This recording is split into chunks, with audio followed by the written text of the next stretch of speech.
Good morning student, मैं विकास मिश्रा फिर से एक नए वीडियो के साथ। और आज इस वीडियो में जो आप टॉपिक पढ़ने जा रहे हैं वो रे ऑप्टिक्स का क्वेश्चन और सॉल्यूशन है।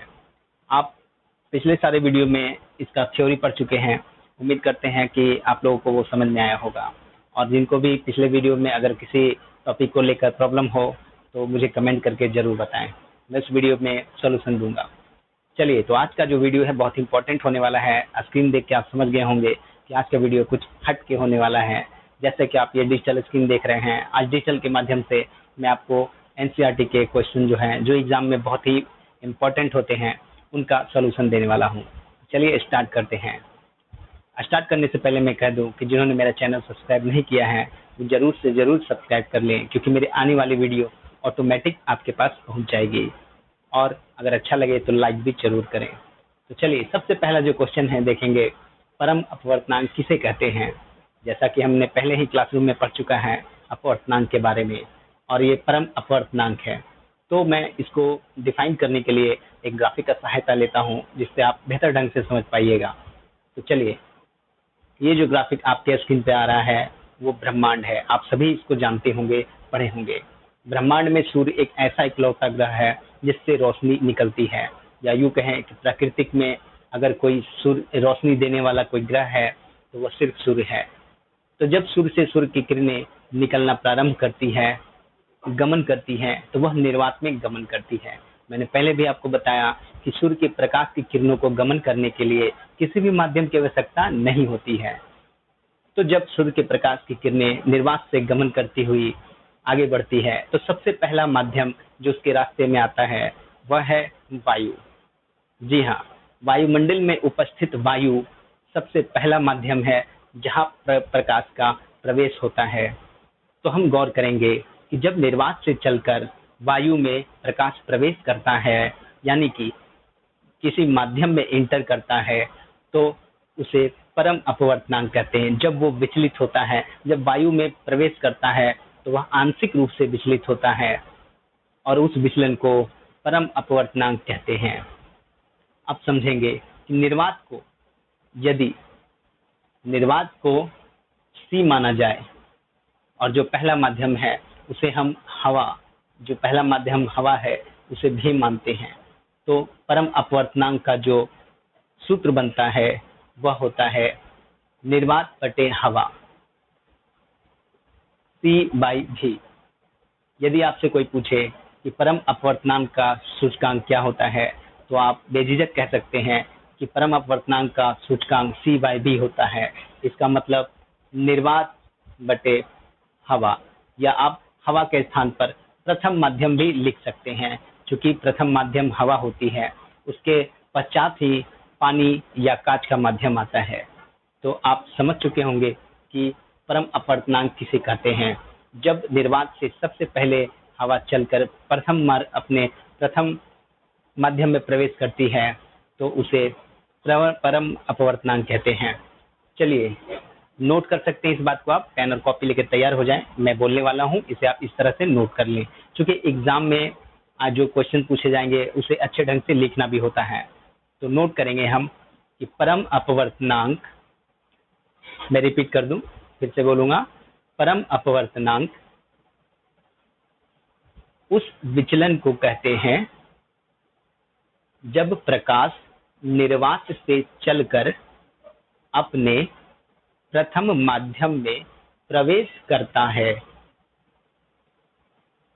जब प्रकाश निर्वात से चलकर अपने प्रथम माध्यम में प्रवेश करता है, उस विचलन को परम अपवर्तनांक कहते हैं। इसे C/V से सूचित किया जाता है। इसे C/V से सूचित किया जाता है। इसे हिंदी में C को निर्वात कहा जाता है और हवा, पहले जो माध्यम है उसे हम हवा लिख सकते हैं, वायु लिख सकते हैं, या फिर प्रथम माध्यम लिख सकते हैं। चलिए, उम्मीद करता हूं कि परम अपवर्तनांक आपको समझ में आया होगा। और यदि आपको ना समझ में आए तो मुझे कमेंट करके वीडियो में जरूर बताएं। अब हम दूसरा क्वेश्चन जो लेने जा रहे हैं बहुत ही VVI है, आप गौर करेंगे। जो हमारा दूसरा क्वेश्चन है अपवर्तनांक किन बातों पर निर्भर करता है? ये बहुत ही इंपॉर्टेंट क्वेश्चन है, अक्सर एग्जाम में पूछा जाता है। इस क्वेश्चन को पहले समझना जरूरी है। इस क्वेश्चन में पूछा जा रहा है कि अपवर्तनांक की जो घटना होती है वो किन किन बातों पर निर्भर होती है। तो आइए हम जाने कि अपवर्तनांक किन बातों पर निर्भर करता है। ये आपको लघु उत्तरीय क्वेश्चन में पूछा जा सकता है। अभी मैं आपको एनसीईआरटी के लघु उत्तरीय क्वेश्चन के सॉल्यूशन बता रहा हूँ, फिर लॉन्ग क्वेश्चन का आगे बताऊंगा। शुरुआत करें तो सबसे पहला, अपवर्तनांक जो है दो अलग अलग मीडियम के स्वरूप पर निर्भर करता है। जैसा कि आप स्क्रीन पर देख पा रहे हैं, दो अलग अलग मीडियम के स्वरूप। दूसरी बात, आपतित होने वाली दिशा पर। कहने का अर्थ है कि प्रकाश जिस दिशा से आपतित होती है उस पर भी अपवर्तनांक निर्भर होता है। अब आइए इसे पहले समझते हैं, उसके बाद फिर इसे मैं नोट भी करवा दूंगा। इस ग्राफिक की मदद से हम इस क्वेश्चन का हल ढूंढते हैं। तो सबसे पहले हम देखेंगे कि दो अलग अलग मीडियम, जैसा कि मैंने पहले कहा, दो अलग अलग मीडियम के स्वरूप पर अपवर्तनांक निर्भर होता है। तो इस चित्र में आप देख रहे होंगे कि दो अलग अलग मीडियम उपस्थित हैं। वो कौन कौन से मीडियम हैं? तो सबसे पहला, जहां से रोशनी, ये टॉर्च आप देख रहे हैं, जहां से रोशनी प्रवेश कर रही है, तो ये जो ऊपर से रोशनी प्रवेश कर रही है, ये क्या है? ये वायु का मीडियम है, यानी कि वायु का माध्यम है। और दूसरा माध्यम क्या है? यह कांच। ये कांच में जब प्रवेश कर गया, ये प्रकाश जो नीचे की ओर प्रवेश कर रहा है, यह कांच में प्रवेश कर रहा है। तो सबसे पहले अपवर्तन की घटना होने के लिए ये दोनों माध्यम का होना आवश्यक है। एक सघन माध्यम जहां से प्रकाश आ रही है, और दूसरा विरल माध्यम। जब सघन से विरल से सघन में प्रकाश जाती है, या इसके अपोजिट, यहाँ पे आप देखें कि प्रकाश नीचे से सघन माध्यम से ऊपर विरल माध्यम की ओर जा रही है, तो दोनों ही स्थितियों में अपवर्तन की घटना हो रही है। तो हम गौर करेंगे कि अपवर्तन होने के लिए, दोनों ही स्थितियों में अपवर्तन होने के लिए दोनों माध्यम का होना अति आवश्यक है। यदि एक भी माध्यम इन दोनों में से ना हो, या तो वायु ना हो या तो कांच ना हो, तो फिर अपवर्तन की घटना नहीं होगी। यानी प्रकाश की जो किरण है, अपने पथ से जो विचलन हुआ है, जो अपने पथ से हट चुका है, अपनी दिशा को परिवर्तित कर चुका है, वो घटना नहीं होगी। तो आपने समझ में आ गया होगा कि दो अलग अलग मीडियम के स्वरूप पर अपवर्तनांक निर्भर करता है। चलिए अब दूसरी बात को समझते हैं। दूसरी बात है आपतित होने वाली दिशा पर। जी हाँ, गौर करेंगे कि मैंने पहले भी वीडियो में आपको पढ़ाया है कि जब विरल से, गौर करेंगे, जब विरल से प्रकाश सघन माध्यम में जाता है, इस वीडियो में देखिए, यहाँ पे इस ग्राफिक में आप देख रहे हैं कि प्रकाश की किरण विरल माध्यम से सघन माध्यम में जा रहा है, तो क्या हो रहा है? अभिलंब की ओर मुड़ जा रहा है, अभिलंब की ओर खिसक जा रहा है। लेकिन दूसरी स्थिति में क्या है? इसके विपरीत, प्रकाश नीचे से ऊपर की ओर, यानी कि सघन से विरल माध्यम में जा रहा है, तो इस स्थिति में ये अभिलंब से दूर हट जा रहा है। तो हम गौर करेंगे कि जब विरल से सघन में जाते वक्त जो परिवर्तन हुआ, और जो सघन से विरल में जाते वक्त परिवर्तन हुआ, दोनों में अंतर है। विरल से सघन में जाते वक्त अभिलंब की ओर झुक गया, और सघन से विरल में जाते वक्त अभिलंब से दूर हट गया। तो ये जो दिशा होती है, विरल से सघन में प्रवेश करने की दिशा या सघन से विरल में प्रवेश करने की दिशा, ये दोनों ही बातें निर्भर करती है कि आपतन का जो विचलन है वो कम होगा या अधिक होगा। मैं बता दूं कि पहले वाले में जब विरल से सघन माध्यम में प्रवेश कर रही है, तो क्या होगा? वो जो विचलन होगा वह अधिक होगा, क्योंकि नीचे विचलन कम होगा क्योंकि नीचे सघन माध्यम है। और जब नीचे सघन से प्रकाश विरल में स्वतंत्रता से निकलेगा, तो हवा में वो फैल जाएगी, तो विचलन अधिक होगा। तो हमने देखा इस प्रकार से कि अपवर्तन के लिए दोनों माध्यम को होना जरूरी है, और प्लस माध्यम की दिशा भी निश्चित करती है कि अपवर्तन कम होगा या अधिक होगा। अब इसे नोट कैसे करेंगे? यदि ये सवाल एग्जाम में आए तो उसको नोट करना होगा आपको, क्योंकि एग्जाम में रिटर्न फॉर्म में आपसे लिखना पड़ेगा आपको। तो चलिए शुरुआत करते हैं। आप पेन और कॉपी लें, मैं बोलता हूं, आप नोट करेंगे। क्वेश्चन है, अपवर्तनांक किन बातों पर निर्भर करता है? तो मैं आंसर लिखाने वाला हूं, लिखना शुरू करेंगे। अपवर्तनांक दो बातों पर निर्भर करता है। पहला, दो अलग अलग माध्यम के प्रकृति पर या स्वरूप पर। दो अलग अलग माध्यम के स्वरूप पर या प्रकृति पर।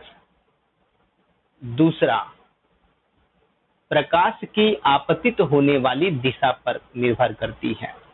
दूसरा, प्रकाश की आपतित होने वाली दिशा पर निर्भर करती है। अब उम्मीद करता हूं कि आप लोग ये क्वेश्चन समझ चुके होंगे कि अपवर्तन के लिए दो बातें अति आवश्यक है, दो माध्यम का होना और प्लस दो दिशा, मतलब कि प्रकाश की आने वाली दिशा और जाने वाली जो दिशा होती है, इन दोनों बातों पे निर्भर करती है। तो चलिए, उम्मीद करते हैं ये क्वेश्चन एग्जाम में अगर आया तो आप लोग अच्छे से डील कर सकेंगे। आगे बढ़ते हैं तीसरी क्वेश्चन की ओर।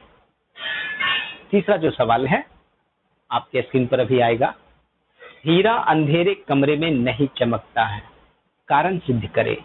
हीरा अंधेरे कमरे में नहीं चमकता, कारण सिद्ध करें। जी हाँ, हीरा जो होता है बहुत चमकीला होता है, जैसा कि आप सभी जानते हैं, लेकिन यदि उसे अंधेरे कमरे में रख दिया जाए, अंधेरे कमरे में हीरा नहीं चमकता है। इसके पीछे रीजन क्या है? यदि यह सवाल एग्जाम में आए तो इसे भी अच्छे से लिखना पड़ेगा। तो चलिए समझते हैं इसको कि किस तरह से हीरे के अंदर क्या खूबी होती है, क्या बनावट होती है, जिसके कारण से वह अगर अंधेरे में रख दिया जाए तो नहीं चमकता, पर रोशनी में वो काफी चमकता है। तो सबसे पहले हम समझेंगे हीरे की बनावट को। ये जो हीरा होता है, हीरे का आप देख रहे होंगे कि हीरे में कटिंग बना होता है चारों ओर। आप गौर से हीरे को देखिएगा तो तराशा हुआ रहता है।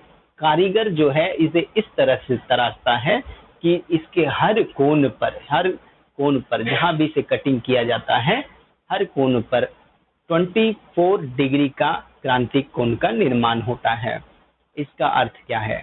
24 डिग्री का क्रांतिक कोण के निर्माण होने के कारण इसके अंदर जब प्रकाश प्रवेश करती है तो वह बाहर नहीं निकल पाती है, और जितने भी कोण इसमें बने हैं जो 24 डिग्री के हैं, उन सब में वह बार बार पूर्ण परावर्तन करता रहता है। हम जानते हैं कि क्रांतिक कोण पर जब कोई प्रकाश की किरण आपतित होती है तो वह बाहर नहीं निकलती, बल्कि वह बार बार पूर्ण परावर्तन करती है। तो प्रकाश की किरण इसमें प्रवेश तो कर जाती है, परंतु जितने भी क्रांतिक कोण के अनुसार कोण बनाए हुए होते हैं, उनमें टकराने के बाद वह बाहर निकल पाती है। तो जितनी देर तक यह क्रांतिक कोणों से, हीरे के अंदर जो विभिन्न क्रांतिक कोण होते हैं, उनसे टकराएगा, उतनी देर तक रोशनी इसके अंदर रह पाएगी। इसलिए हीरा अधिक समय तक चमकता है। अब हम सवाल पे चर्चा करेंगे कि हीरा अंधेरे कमरे में नहीं चमकता, कारण सिद्ध करें। तो जैसा कि हम जानते हैं कि हीरा के चमकने के पीछे जो कारण होता है वह प्रकाश का पूर्ण परावर्तन होता है। प्रकाश का पूर्ण आंतरिक परावर्तन के कारण हीरे की चमक होती है। लेकिन यदि हम उसे ऐसे कमरे में रख दें जहां पर किसी प्रकार की कोई रोशनी नहीं है, तो फिर परावर्तन की क्रिया नहीं हो पाती है। हम जानते हैं कि परावर्तन की क्रिया के लिए प्रकाश का होना अति आवश्यक है, लेकिन अंधेरे कमरे में प्रकाश नहीं होने की वजह से यह हीरा नहीं चमकता है। आइए अब इस बात को नोट कर ले। यदि एग्जाम में आपसे सवाल पूछा जाए तो इस तरह से आप उसको नोट कर सकते हैं। चलिए लिखेंगे, हीरे का क्रांतिक कोण, हीरे का क्रांतिक कोण का मान कम होता है। हीरे का क्रांतिक कोण, जैसा कि आप स्क्रीन पर देख पा रहे हैं, हीरे का क्रांतिक कोण का मान कम होता है। इसी कारण से बार बार परावर्तन होने से हीरा अधिक चमकता है। ये तो हुई वह कारण जिससे हीरा अधिक चमकता है। आप इसे नोट करें। उसके बाद फिर नोट करने के बाद फिर आपने लिखना है, यदि हीरे को अंधेरे कमरे में रख दिया जाए, यदि हीरे को अंधेरे कमरे में रख दिया जाए तो प्रकाश की अनुपस्थिति में हीरे के अंदर परावर्तन की क्रिया नहीं हो पाने के कारण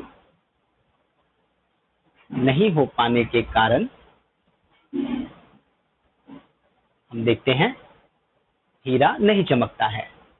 तो उम्मीद करते हैं कि ये क्वेश्चन आप लोग को समझ में आ गया होगा और कोई बड़ी क्वेश्चन नहीं है, कोई बड़ा ट्विस्ट नहीं है। आप लोग अगर यदि नहीं समझ में आया तो वीडियो को रिपीट करके आप दोबारा भी समझ सकते हैं। जितनी वीडियो को रिपीट करके देखिएगा उतनी बार आपको समझ में आएगा। तो मैं अगली वीडियो में आपसे कुछ और क्वेश्चन के साथ मिलूंगा। कोशिश करूंगा कि कम से ज़्यादा क्वेश्चन आपको मैं बता सकूं और उम्मीद करता हूं कि ये जो वीडियो मैंने बनाया है आप पूरा का पूरा देखेंगे और इससे रिलेटेड यदि कोई उलझन हो या कुछ प्रॉब्लम्स हो तो कमेंट सेक्शन में जाके मुझे कमेंट जरूर लिखें। और मैं एक बात और कहना चाहूंगा कि जितने भी विद्यार्थी मेरे इस वीडियो को देखते हैं अपना नाम कमेंट बॉक्स में जरूर लिखें ताकि मुझे पता चल सके कि कितने विद्यार्थी हैं जो एग्जाम की प्रिपरेशन में लगे हुए हैं। तो चलिए, लॉकडाउन में आप लोग सावधानी से रहें और घर में रहें और एग्जाम की तैयारी करें। Thank you.